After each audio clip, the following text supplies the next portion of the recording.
I'm Susan Welsh. I do charity work in Nepal under the banner of Growing Nepal, which is also under another charity called Churi Chari Children's Foundation. They've been in Nepal a long time. They do street kids in Kathmandu with food, and we do a variety of things depending on what the need is for Growing Nepal. My visa was, I was living in India doing a lot of spiritual yoga meditation with stuff I was doing over there, and travelling because my kids had left home, and I wanted to have a break and try and just rest and do something different. And then my visa was running out in India and I went to Nepal just because that was easier than coming home. So that was 2014, so a long time ago. And I arrived in Kathmandu and I just felt like I was home. It was strange, And then the sweetness of the Nepalese and the beauty of the landscape and just the excitement of the culture, because Nepal's a bit wild and woolly, like compared to Australia where it's so regulated. So I felt that I could do things over there that I couldn't do here. Where? Eastern Nepal, lots of the Terai, Langtang, Annapurna. I haven't done Everest and I don't want to because I think there's too much over-commercialisation up there. I'd like to go to Western Nepal, if I get time this trip, and just see that side of it because I haven't seen, the other side. But I think that I knew Nepal pretty well. Like the Nepalese used to laugh and just say, "Oh, she's Nepali," because I kind of knew the culture. Although I think that Nepalese can hide a little bit, sometimes. They always are happy when in fact they've got a lot on their plate, you know what I mean? Like I was there in the earthquake, so I saw how much devastation happened, and they just carry on, Like they don't grieve and mourn as much that I've seen anyway, like Australians do, which are different, so just different culture. Oh, everybody loves Nepal. And plus it's a very poor country, and I just went there for a visit and I fell in love with it, and then I was in the earthquake and that led me to the project that I've seen. I haven't been to Western Nepal, but I think the Dalit, the untouchable caste, is obviously very socially outcast, and they, they're bonded labourers, and they have big families, and a lot of the times they live by the sides of the road in their little constructed huts that wash away in the floods. And so, the story convinced me when I saw my friend Keshav in Melbourne showed me a video that someone else had made of that area, and I went, yeah, that's where I'm going to work. Because there's there used to be a lot of charities in Nepal. Probably COVID culled them down a little bit, but I think the need was the greatest with the untouchables. Yeah. Well, funding's hard to get, so I ended up doing it myself through music events. So I did 3 big music events, and we raised about $25,000. And so I used to be a musician back in the late 70s, and my team over in Nepal do the logistics, and I raise the money here and then I send it to them. What I was doing is putting on 12 bands over the course of a day, and you get 450 people, and sometimes the bands would all do it for free and sometimes they wouldn't, so it depends on how much money I could raise. And that was music from the 70s and 80s, and that was my era, we used to play them. And it was nice to see all my old friends, and they supported the cause, so it was good. But I think those days are gone, and fundraising is difficult because people have a bit of charity exhaustion. There's so many things to give to, and plus the cost of living here is getting crazy. But yeah, I think I've just read a book and that really inspired me, and I thought, well, maybe I should contact him and see if he wants to do something in Nepal. And I think if you could do it like that, it might be easier than all the work that I have to put into do the music festivals. Yeah. Sanitary pads. Well, we did a few things. The first time I went to Terai, it was because I'd met somebody that was connected to the Salai high school. And on the way, he showed me a abandoned babies orphanage. And so that was my first project, is like I contributed some water tanks and fixed up their kitchen so that they're only little babies, you know, and they were living in these really unsanitary conditions. So that was the first project. And then I got connected to the Society for Humanism, which they've always done charity work in Nepal, and they know Nepal so well. And so I thought they were a very good team, and they introduced me to the sanitary pads making, that we teach the ladies how to sew the sanitary pads. So that became the kind of main project for a while. And then we also dug wells, because down in Terai the arsenic contamination is a problem. And so we dug deeper wells, and we did the sanitary pads, taught the ladies how to make them. And then the next project was 1,000 solar lights, because when you go to Nepal, you see that the ladies, and you know, they're in the kitchens and there's all the smoke from the kerosene or the wood or whatever. And the Terai is so poor. Like, I think it misses out on everything. And we tried to connect with other big charities, like you know, the really well-known ones. I won't mention their name, but they said, "Oh no, we don't work down there. We work up in the mountains," which is probably, you know, where all the tourists are. There's hardly any tourists down in Terai. So me being a, you know, the outsider, and you know, always wanting to do something different, I went to Terai, and I was a bit shocked. I think, you know, like, it was super poor. And so we started the work, and it was great. And I want to go back and do more, but I've had a few years break because I've had some health issues, and I've had to work a lot as well. But that's okay. I mean, I'll be back. Oh, I know what else we did. We did so many different projects. Oh my God. We did smokeless cook stoves as well, teaching the people how to make smokeless cook stoves so they wouldn't have so much smoke in the house. And we also did soap making. So if I see something, I go, okay, let's try this and see what works, you know. But I think the solar lights and the washable menstrual pads and the wells were probably the most important. The other stuff's just, you know. I mean, the smokeless cook stoves that have a good use, because the smoke becomes such an issue in Nepal in the little houses, you know. It's just the light. I'm actually going to go back to Solar Buddy and see if they've developed more, because we want to see if we can, you know, improve on the solar lights, yeah? But they're ones, you'll see the photos on the website. The kids get to carry them home, you know, and then they can study with them instead of trying to study by whatever they do, kerosene or... and it cuts the fuel and the smoke smells in the house.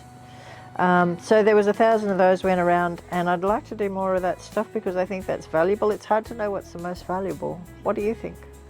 Oh, well, I know that we put 1,000 lights all over Nepal in the slums, in the very poor areas as well.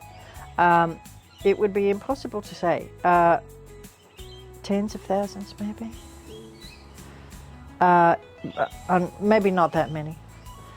Well, at least, I don't know, 5,000 to 6,000. It's hard to say, because when you do the washable menstrual pads, the ladies then teach each other. And when you're doing a solar light to a family, sometimes they're up to 8 to 10 people in the family. It's impossible to say. But I'm going back in September to have a look at where the solar lights went. And they went, you know, far west in Nepal, down in Terai, in Kathmandu, around the slums, if they're still there. I'm not sure about eastern Nepal. So yeah, it's very hard to say. Yes, it all depends on funding, and like when I can retire. I think that's always been the thing, is that I'm just working so much to retire now. So I should retire the year after next, and I'd love to go back to Nepal and just keep doing, you know, what I do over there. But yeah, like I said, the fundraising was done by me at one of the music venues in the city here, big one, and we'd get a lot of people and raise a lot of money, but I was calling on my old friends to play for free so that you can raise money. And now we're all caring for our parents, or, you know, we're dealing with our own health issues. So it's, yeah, I have to figure out another way of doing it. But, you know, there's ways of doing things. Oh, I think the women in Terai loved the washable menstrual pads because, you know, like I said to them, what do you have for, you know, sanitary pads? And they said, oh, that we get our saris and we put sand in it or leaves in it. And I was just like, oh my God.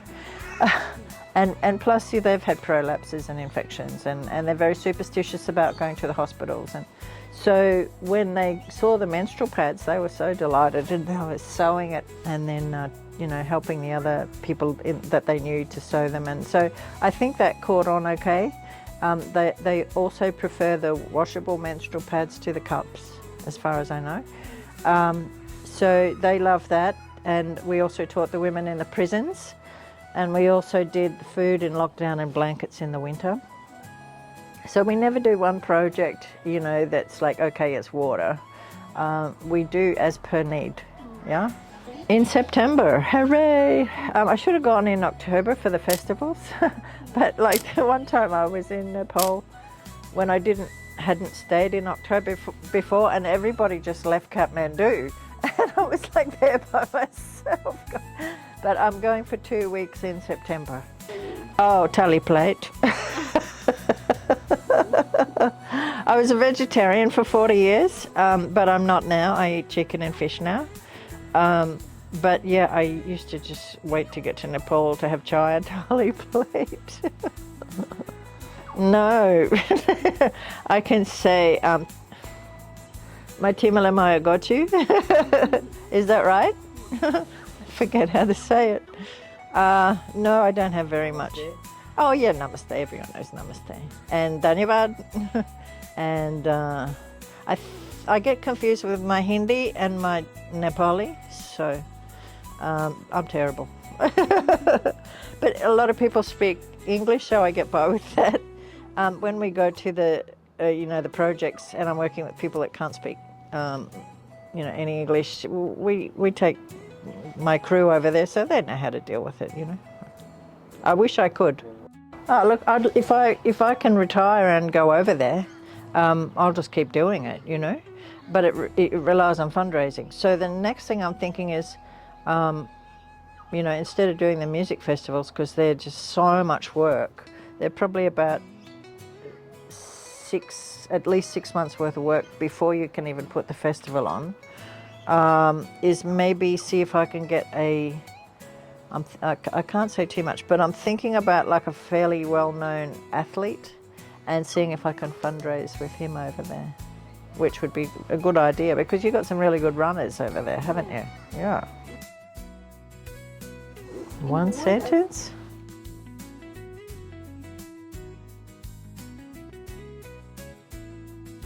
It feels like a second home for me.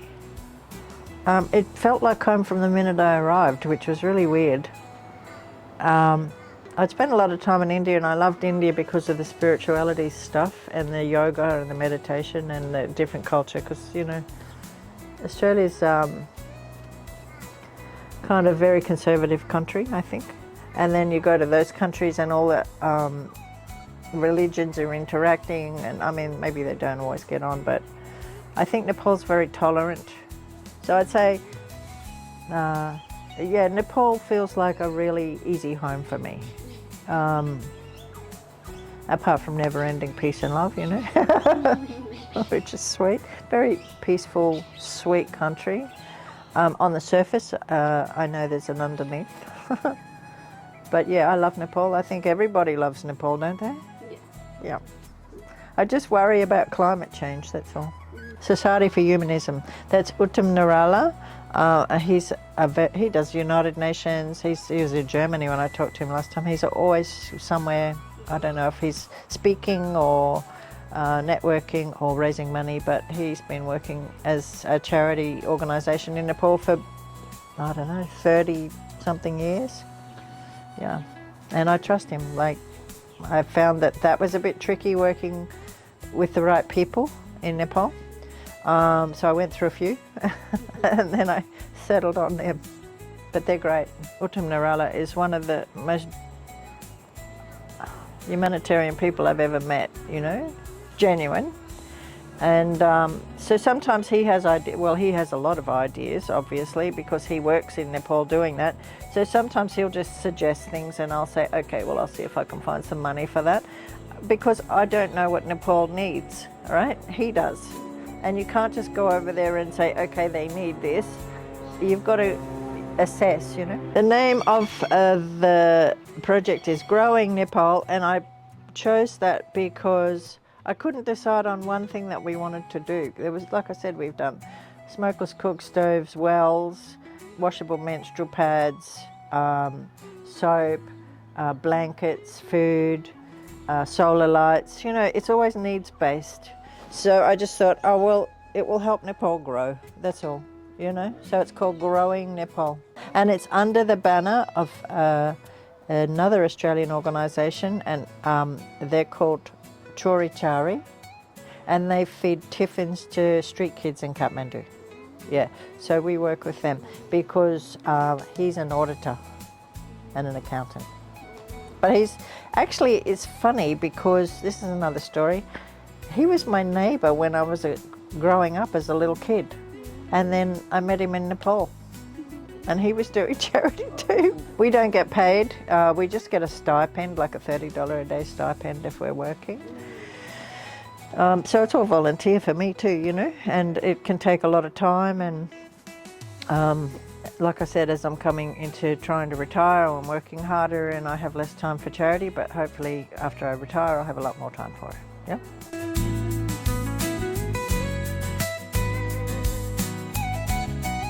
Proudly brought to you by our amazing sponsors.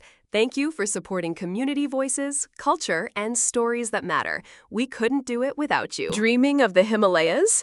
Nepal Trip brings Nepal to your doorstep.